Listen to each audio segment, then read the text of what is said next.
what I wanted to do, guys, was just go back to 2021, when we kind of had an understanding of accessible apprenticeships in my world, and I was having multiple conversations, whether it was with a training provider, whether it was with the employer, whether it was a careers advisor, a practitioner who said, I've got someone that might be suitable for this pathway. And because the lack of awareness was out there, or wasn't there, shall I say, we put together what I call a accessible apprenticeship toolkit. And back then I was really excited about what we'd done and put together. Okay. And it was mainly because there was only myself as a resource in this space, and I needed to get more outcomes, not because I was targeted on outcomes, but I wanted to get more people through onto this pathway because I'm really passionate about what can be done in this space. So you'll see around it, bit of a random slide, but you'll see around it some of the things that I thought should have been in this toolkit in terms of what is an accessible apprenticeship that businesses wouldn't be aware of. Things like, job descriptions and adverts, giving employers a basic job description that they could work off, promoting about kind of inclusive language, the format of job descriptions, all of those things. They would be setting up a DAS account, which is your National Apprenticeship account. There would be things about wages, financial incentives. It went on and on. I thought it was fantastic, but I want to talk about some of the positives and also some of the issues that we had from this, which I thought was a good starting place back then. So the positives is getting out there, people's understanding of an accessible apprenticeship instead of having a conversation with John for 45 minutes. It was the promotion that this is a viable pathway as long as we identify the correct individuals. It was a consolidation, I suppose, of my knowledge and all the things that were bubbling along in Jono's brain at that point. But it also, for me, it was about giving businesses a starting point, and I stand by that still. However, some of the issues that we had from this, when it was promoted through social media channels, etc., was that there was 650 standards, and any employer that was coming through was looking for inclusive talent, was looking for an inclusive provider based on that standard, and it was going all over the place, which was actually a real challenge because it wasn't as simplified as I wanted it to be.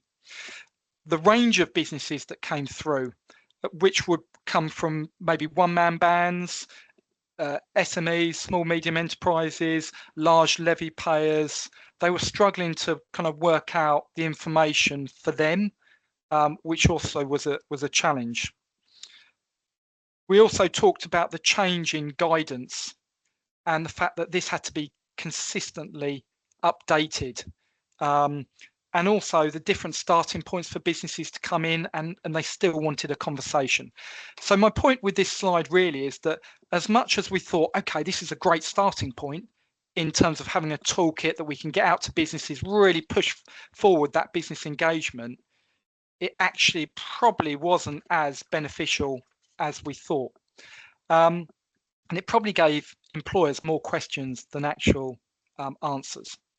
So I just wanted to, I don't know whether anyone has seen this, I may have shared it with some people that are on the call, but generally speaking, we don't use that now. And what I want to do is kind of move forward to where we are now in terms of business engagement, due to just trying things that we thought would work that maybe didn't work as effectively as we wanted. So Ollie, next slide, please.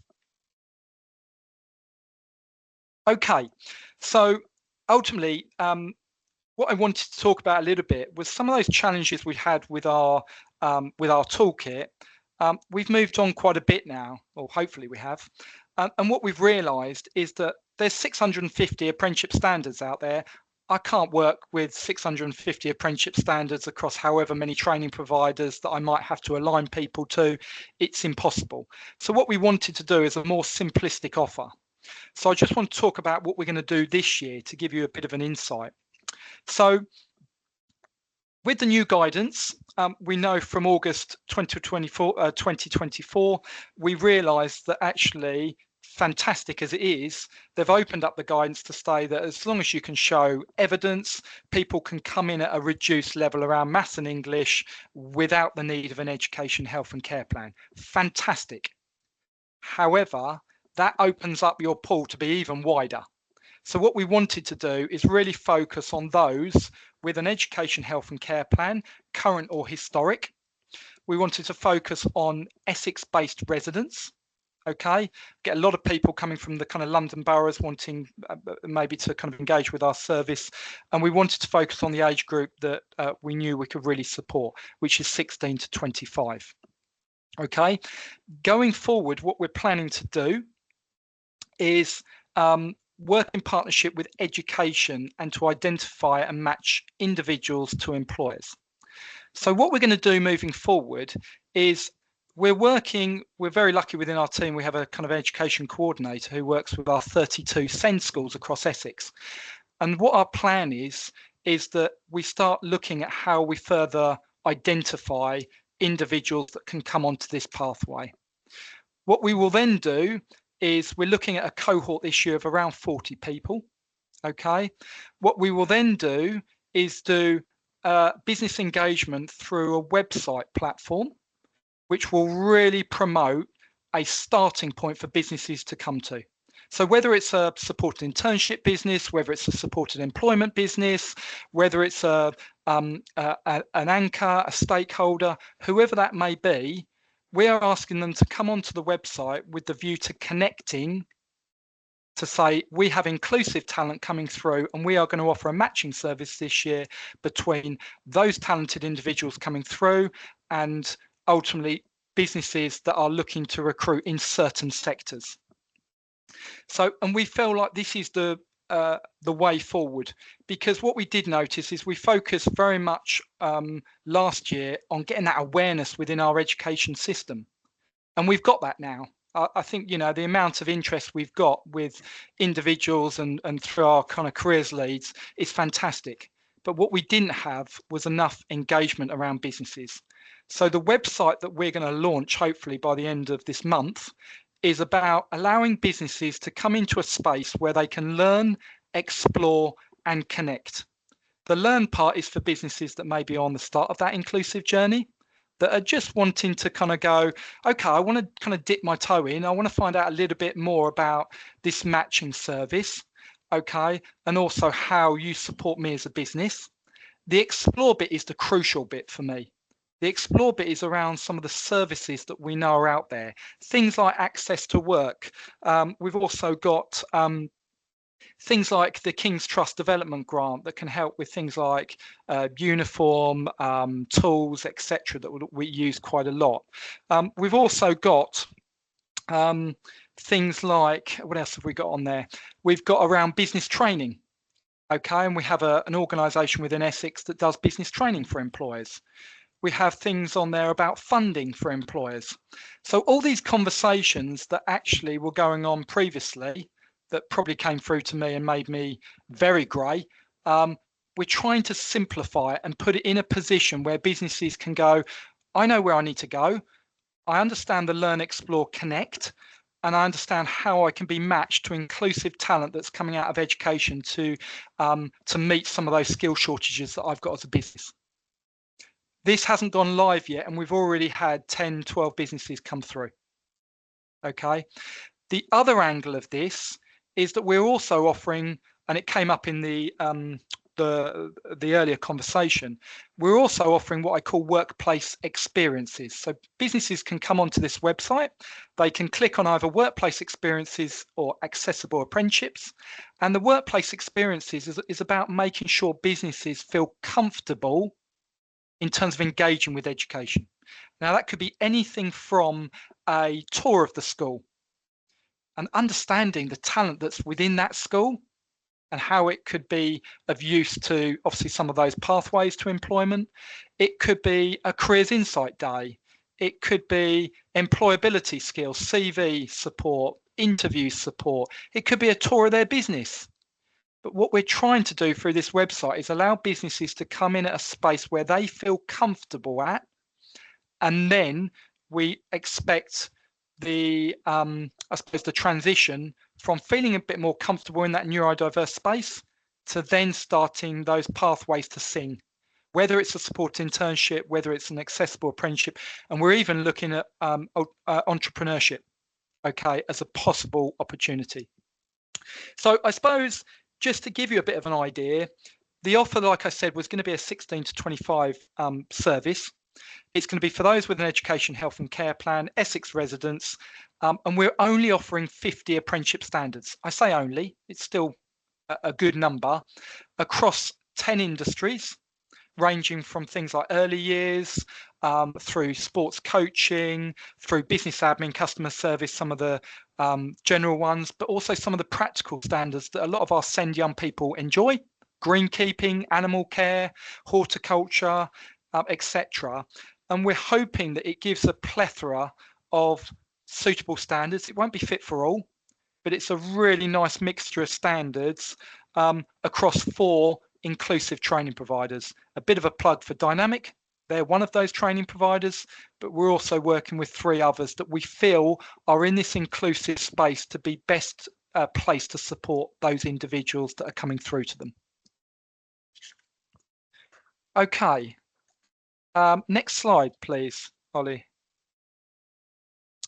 Okay, one of the things I really wanted, and this is a big piece of work that we're really looking at, is that when we talk about business engagement, there are a number of stakeholders within our local councils that I mentioned earlier that I don't feel we utilise as best as we should.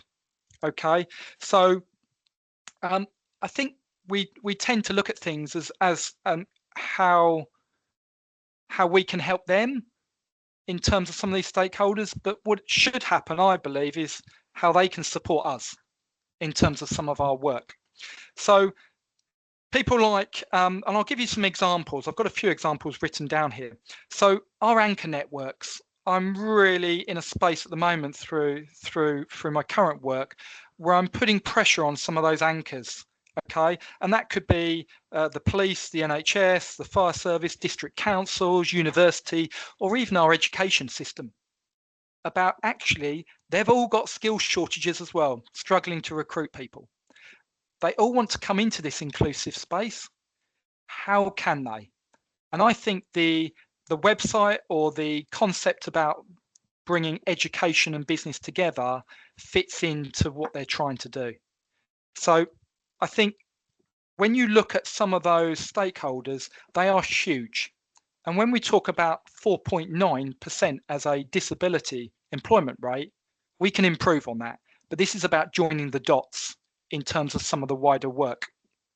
So our education system has within Essex about 700 different schools. I had an email yesterday from one of the education establishments saying, we've got a young person on a supported internship, John, and he's doing fantastically well. We'd like to put him onto an accessible apprenticeship. Can you make it happen? As simple as that. Because what's happening is people are realizing that actually from a supported internship, not necessarily accessible apprenticeships have to be the output, but it's a viable pathway for one of those young people. So that education provider is starting to go, right, an accessible apprenticeship. And we're having that same conversation with district councils. We're having the same conversations with a university within Essex that wants to recruit, okay, based on our quite simplistic offer. If you look at our supported employment service, okay, they tell me that they work with 7,000 employers.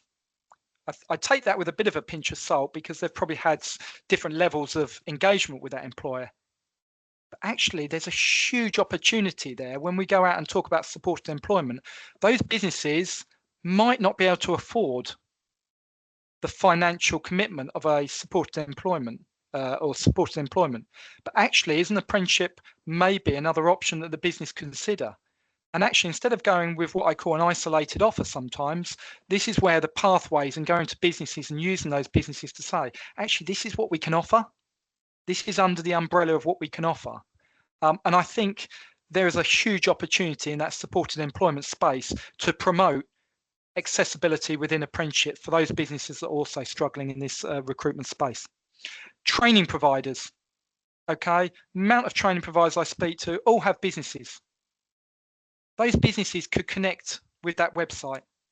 Okay, find out a little bit more about what we do around inclusive talent, and actually pledge to say, well, I would like to engage with a school, or I'd like to engage, or I would like to offer an accessible apprenticeship. How do we make that happen? And the concept of the website allows the greater understanding and everything to be in one place, so that business feels quite empowered. And the last thing that I think I'm getting real traction from at the moment is supported internships. So all those supported internships, the young person should have a placement with employers. How do we allow that transition, which I know was spoken about earlier, to happen? My discussions around supported internships is that we should be identifying people around January, February, not June when they finish. This should be about what pathways next. If that's supported employment, fantastic. If it's an accessible apprenticeship, does the business know about what the process looks like? Because I will need time to facilitate that connection and to get everything in place ready for maybe a September start. But there's a really good opportunity there in terms of our supported internship program that actually maybe we don't utilize as much as we should. Okay, next slide, Ollie. Okay, I'm gonna kind of go through this pretty quickly, this slide, because I'm conscious I want about 15 minutes right at the end, which I know we're tight for. So I've just put a little bit of a checklist together in terms of things I think are really important in terms of moving this pathway forward. We talked about it in the earlier in the first kind of session. Establish a lead for this pathway. It is absolutely vital, because the lead for the pathway acts as that conduit between the work you do from an education point of view in terms of the identification of individuals. It works from a position of training providers and working with those training providers to create those opportunities, and it works from a business engagement point of view. And if there's a lead on that, then the work I do is really pushing hard within some of our anchors, getting the buy-in from our local counsellors, and more importantly, having accessible apprenticeships on our entry to work. So anyone that comes through and says, well, what pathways are there within Essex County Council? I can say accessible apprenticeships is one of those pathways, and really set the standard in terms of what we're trying to deliver moving forward. I think it's really important to identify your target group and your specific need. Goes back to the 16 to 25, those with a current or historic education, health and care plan. The expression of interest form that goes out to education that ultimately means that we're identifying that talent. Some might not be able to go onto it, but generally the ones that we identify should be ready with the right support to go onto this apprenticeship program. Also about engaging those stakeholders. That's where this lead position comes from. Engaging those stakeholders, working in terms of how we engage with those employers, training providers. And when I talk about community organisations, I talk about building those structures of support. So for instance, making sure, and one of the things we're going to do this year is when we identify the people within education, we're going to run a workshop mid-year that brings parents in, young people in, the training providers in, and talks all about some of those structures in terms of their readiness to go onto the apprenticeship. And I think it's about building up those organisations. It could be a young person hasn't got a CV. Have we got a CV service that allows them to get a CV ready so that when they're matched, they can actually apply for those roles? So there's a little bit of kind of joint work, but I think those are really key non-negotiables that probably need to happen moving forward. The last slide is a little bit, and I don't know whether we need to do a breakout, Ollie, or whether we can just have a discussion as a group here. But I really wanted to just talk a little bit about where people are at. Some people will have come to all the sessions, some people wouldn't have been able to, but have a general discussion about our journey since session 1, which was back then talking about what is an accessible apprenticeship, the adjustments, and what's happening within your local authority. Have conversations started happening? Where are you?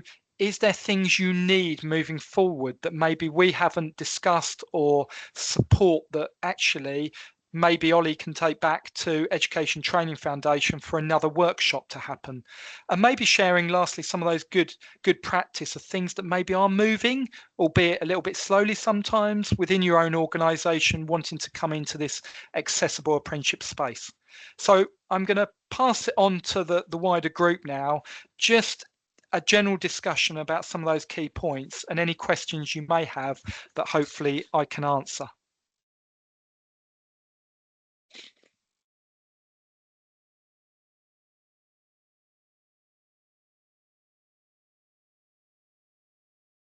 Can I just ask, guys, in terms of local authorities, is there an app? From conversations that maybe people have, do you think there's an appetite in trying to get this pathway up and running within the local authority? There's my first question. Yeah, definitely. You think? Yeah, definitely. Within our local authority, definitely. Yeah. Okay. And what's happening? Do you mind me asking what's happening within your local authority in terms of next steps? It's something that needs to be promoted on our online prospectus and a pathway, and also at programme provider level as well. There's still lots of discussions to be had, and people still are unaware of an accessible apprenticeship, so it's getting that awareness out there. And that's going to have to be part of my job, I would imagine, now, to pick that up and roll with it, because definitely there is the need. Yeah, it's about getting the right people in the room, and it's a big challenge that I had right from the off. You can imagine some of the challenges I had in terms of getting accessible apprenticeships as a pathway that was, really kind of, that was my starting point, because I really wanted to make sure that people coming into that space, it was a valid pathway coming into the local authority. Then it started to gain traction and people were talking about it. And then it starts evolving based on maybe a pilot that we did that then starts, people thinking a bit more in this space. I'll be honest, I attended one other previous workshop due to prior commitments. I couldn't attend all of them. So I would like some further information, definitely. So I think there's something here, Ollie, about all the workshops being put together, which I'm sure will be done, so that actually those workshops can be shared, to those people or decision makers, I call them, in terms of local authority or getting that conversation moving. I was literally just writing what that up on the chat that was there. So the slides for all of the workshops will be going out to you all this afternoon. So you have slides for all four, and we've recorded all of these. They're just being edited, including this one, and then we'll put on our YouTube channel, and then I'll be communicating out to absolutely anyone, and feel free to share them as wide as you would like in terms of access to these workshops. Brilliant. Perfect. Okay. Obviously, thanks, Joe, for your feedback on that. Is there anything else that people have got thoughts on? Even if it's some of those barriers, we spoke a little bit earlier around things like job coaching, mentors, how we identify training providers. That could feed into maybe the email you sent me earlier, Ollie, about what's happening moving forward in terms of the training providers. But any questions, I'm more than happy to answer in the last 5 minutes. Well, I can obviously add in terms of what we're doing in terms of the project for ETF, and I'm actually going to just put it in the chat as well, so you have copies of this. This will also be going out to yourselves next week. Sorry, you're going to get bombarded by emails from me. But we, as part of our strategy with the Education Training Foundation, the next stage for us, obviously working with employers in terms of trying to set this up. Feel free to use us as your sounding board. Is that we know that there's also providers who are not ready for accessible apprenticeships. So that is the next stage for us. We're doing an ensuring accessibility and inclusion in apprenticeship delivery, best practices, funding and flexibility, specifically for training providers, including colleges. I've put the workshop overview that is literally off the press, is being added to Eventbrite today, and is being communicated out across a plethora of different communications from ways, from LinkedIn to AELP, who are going to promote it for us, and other organisations. But feel free to comment it out when it goes out to you guys as well, to your training providers. It is aimed at training providers and colleges specifically, who are looking to deliver accessible apprenticeships, which should be all of them. Yeah, so that's the 28th of February, 11 till 12:30. So that will go into some of the real detail of the funding mechanisms behind that, and break down those barriers. And also, a few little bugbear conversations I want to have providers in terms of, trying to break down that barrier with employers. Putting A to C English and Maths, for example, on their adverts doesn't help. I think Ollie as well. I think this is why our offer has gone quite simplistic. As much as there's the standards out there and people's aspiration, aligned to different standards, but actually working with, Dynamic and the 3 other training providers we work with is because I have complete faith in, the onboarding process, the inclusivity, and actually what it looks like, the journey for a young person. So I think this is where obviously the work around training providers needs to evolve. And that's great that Dynamic and the partners are going to put on that presentation, but it goes back to making sure that as much as we can talk about accessible apprenticeships, we have to have accessible providers in this space to be able to offer them. Otherwise, businesses, again, it's a challenge for some of those businesses as well to identify training providers. I think this goes with all apprenticeships. If you went to an employer and said, you want to take an apprentice on, brilliant, I'm going to tell you the ins and outs of an apprenticeship program and how the funding mechanisms work and what we get audited on and what we have to do as a training provider to enable that learner to achieve, they would literally run a mile. Well, they'd ask, how on earth is it viable? And then they would run a mile from it. And it's the same with accessible. Hide the wiring. Keep it simple. Make sure that support's in place 100%, but they need to know what they need to know. They don't need to know the ins and outs. Otherwise, what you're doing, they'll just go too complicated and move it to a side. Paula, did you have a question? A bit of a question and a bit of an observation. So I've been engaged with this on the outskirts for quite a long time. So I've had numerous conversations with Claire. I've heard about yourself, Jonathan. I think what you've done is absolutely fantastic. There's been other webinars that I've invited providers to join. I invited our local college to join this to kind of find out more, and they just don't rock up. So it's very frustrating. I don't know whether we have to kind of schmooze somebody and then just like one person. It's just, where did you start when you just seem to be knocking on a, I don't know. I know people are busy and all the rest of it, but it just feels like I've got no traction months and months and months and months and months on. And there's great resources. All this is fantastic. Yeah. I think it's a good question. I think from a council perspective, we were quite lucky in the early stages, even though there's a lot of work that was going on. We did a pilot, as you may have heard, and we did 2 young people that were around that were doing a customer service. But we have an in-house training provider called Adult Community Learning that works generally with us as a local authority. So a lot of my early work, which goes back to the kind of lead in this space, was around making sure that training provider with Dynamics help and other influences to make sure that training provider really wanted to come into this inclusive space. So it kind of evolved from there, really. The in-house training provider we used, and we've worked with them. It's not been an easy ride, they're learning, and this workshop that probably Dynamic are going to do would have been really useful back then. But it's great that it's happening, because you need the training provider to start. You need to run a pilot, in my experience, get obviously a business involved in terms of really wanting to come into this inclusive space, get a training provider that feels comfortable in terms of being able to offer accessible apprenticeships and putting in those adjustments for the young person. And you need to be able to identify individuals that are suitable for that pilot. So it's then going out to your kind of education and looking at how we best identify. One of the things we're doing this year is the expression of interest form, and it's really robust, Paula. So it will go out to the 32 SEND schools, but it's like a Microsoft form. It will make sure they meet the eligibility, but it will also talk about things like, can you travel independently? In terms of the criteria, can you work a minimum of kind of 25 hours? It's really setting some kind of non-negotiables that we feel are needed for someone to come onto this pathway. Yeah. We've noticed since we did the pilot, the caliber of young people that are applying for this pathway now has risen dramatically. Wow. And what we're noticing then is the employer engagement is also rising because the calibre of young people is rising because of the work we're doing with identification within education. So it's almost kind of, it's evolving at a speed where some of those processes we put into place are really identifying the right people. And then you've got other pathways that are maybe suitable for those that aren't quite ready for an accessible apprenticeship, but could be in the future. So there's a bit of work that needs to be done, which is why I go back to the point about having a lead for this is really important.